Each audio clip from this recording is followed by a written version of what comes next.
자, 전국에 계신 포켓탐구사 가족 여러분 반갑습니다. 저는 포켓탐구사 대표 강사 박지우입니다.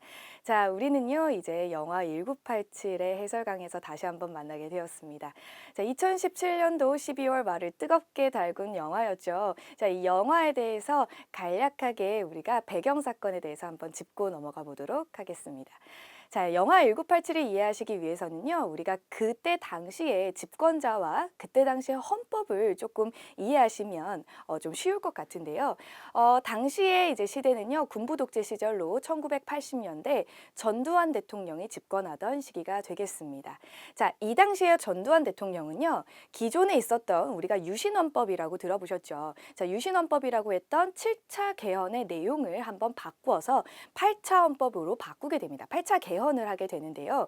이 당시에 원래 대통령에 대해서 중임 제한이 없었던 거를 단임으로 바꿨고요.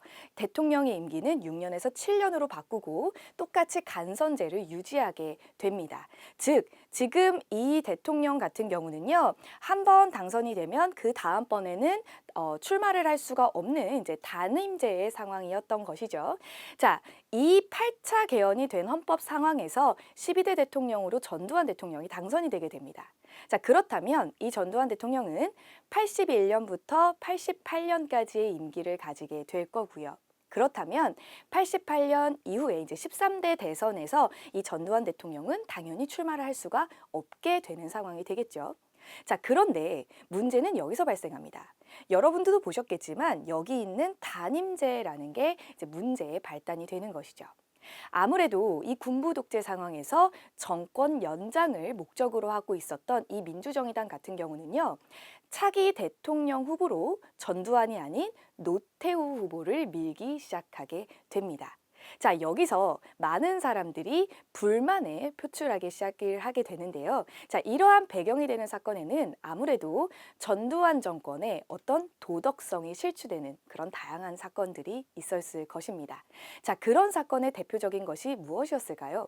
바로 다음 장에서 설명드릴 1987년 1월에 있었던 박종철 군의 고문치사 사건이 아닐까 싶습니다.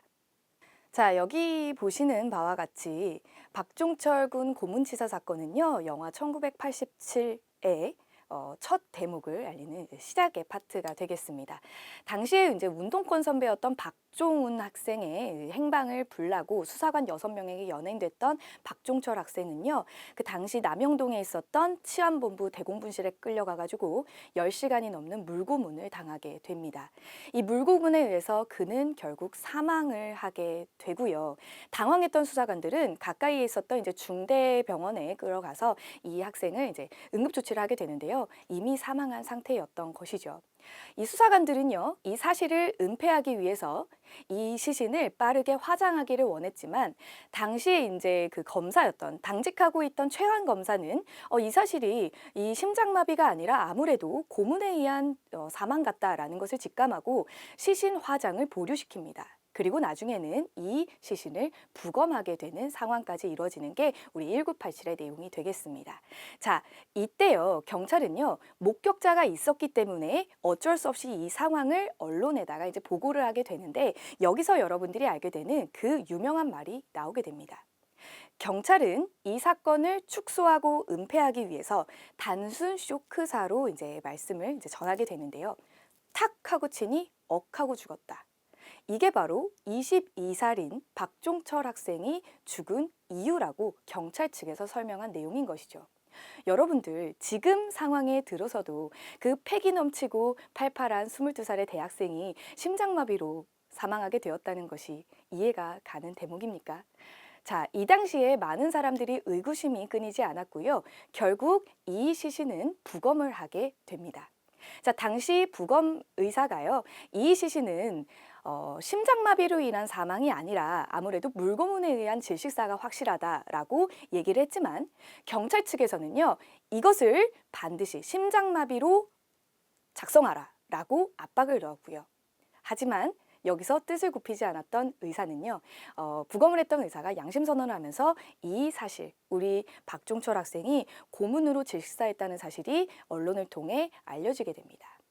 이때부터 사람들은요, 끊임없는 민주화에 대한 열망과 그리고 다양한 운동들이 끊이지 않게 되는 것이죠.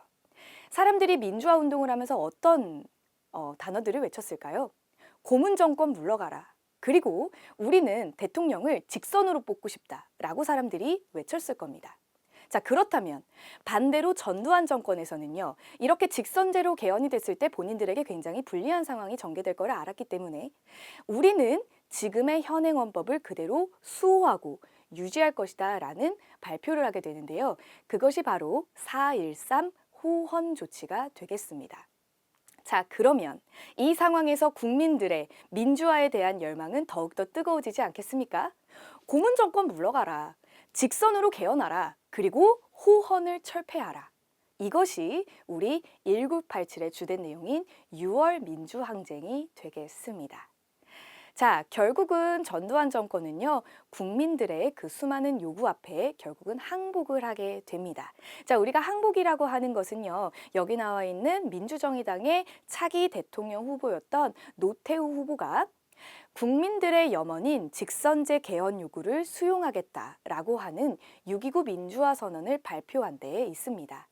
자, 그래서 그 6.29 민주화 선언의 결과 우리는 현행 헌법인 9차 개헌으로 이제 바뀌게 되는 것이죠. 여러분들도 이미 잘 알고 계시겠지만 현행 헌법은요, 우리가 간선이 아닌 직접 선거로 대통령을 선출하게 됩니다. 그리고 단임의 5년제의 상황이 되게 된 것이죠.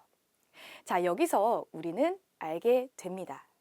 이렇게 어마무시했던 군부 독재 시절에, 그리고 언론까지도 보도지침이라는 것으로 탄압받던 그 시절, 우리 국민들의 어떤 민주화 운동으로 우리가 직접 선거라는 참정권을 되찾은 그런 상황이 바로 6월 민주항쟁이 되겠습니다.